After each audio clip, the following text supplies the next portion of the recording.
ఈరోజు మనం కరివేపాకు పచ్చడి తయారీ విధానం. కరివేపాకు కోసి ఎండబెట్టి కరివేపాకు, దీనికి కావాల్సిన పదార్థాలు ధనియాలు, జీలకర్ర, ఎల్లుల్లిపాయ, మినపప్పు. నమస్తే అండి, వెల్కమ్ టు మన ఛానల్. ఈరోజు కరివేపాకు పచ్చడి తయారీ విధానం. కరివేపాకు చాలా అన్నిటికి మంచిది. కరివేపాకు మా కంటికి మంచిది, నెక్స్ట్ హెయిర్కి మంచిది. కరివేపాకు పచ్చడి చాలా ఇష్టపడతారు ఎవరైనా. ఈరోజు కరివేపాకు పచ్చడి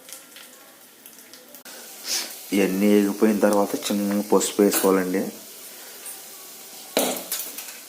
చిన్న పసుపు వేసుకున్నాక అలా కలిపి కరివేపాకు మొత్తం వేసుకుంటే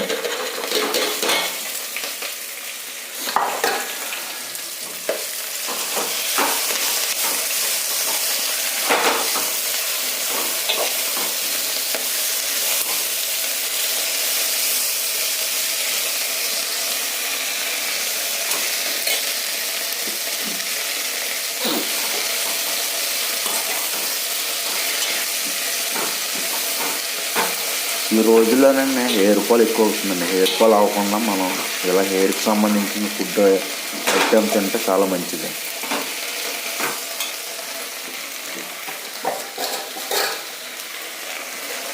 అంతేగాని అంతసేపు చికెను ఈ ఇట్లా పడకుండా మన హెయిర్కి సంబంధించిన ఫుడ్ ఐటమ్ తీసుకొని తింటే మంచిది.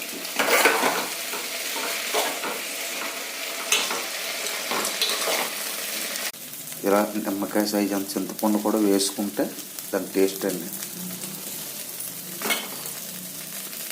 వేసిన తర్వాత ఇలాగ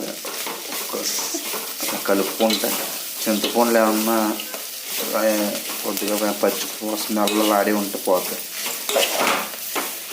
ఇలా కలుపుకొని అయిపోయిందండి.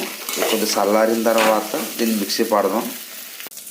పోపు పెట్టుకుంటే అలా పచ్చడి ఆయిల్లో మగ్గిస్తే టేస్ట్ చాలా టేస్ట్గా ఉంటుంది.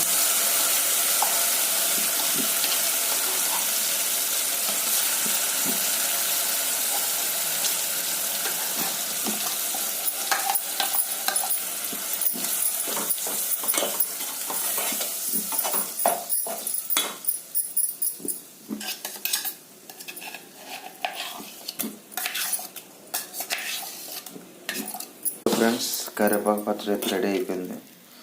ఇప్పుడు వేడి వేడి పచ్చడి వేడి వేడి రైస్లో వేసుకుని తింటే ఆ టేస్టే వేరబ్బా. మరి మీకు ఎలా అనిపించిందో కామెంట్ రూపంలో చెప్పండి. Okay friends.